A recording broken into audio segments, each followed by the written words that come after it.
Aradan tutar yar yar kaldır efendim.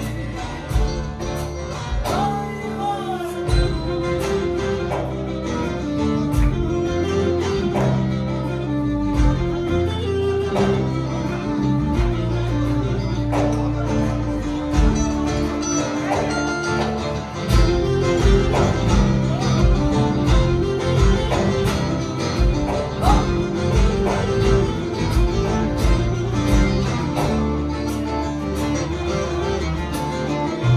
Vay halde yay gelir dostun sefası.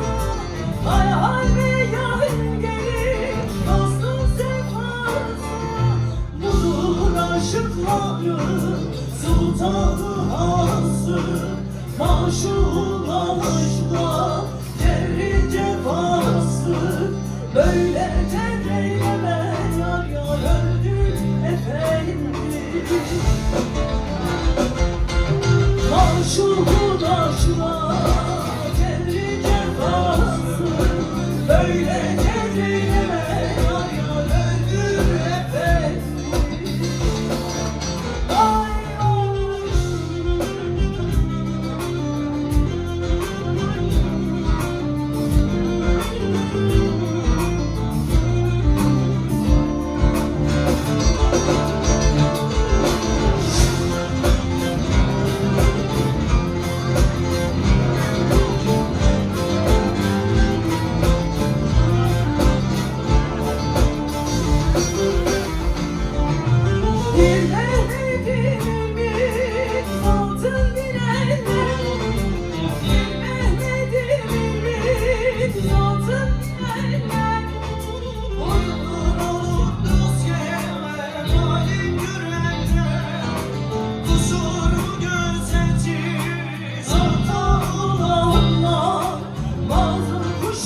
işler yar yar buldum efendim.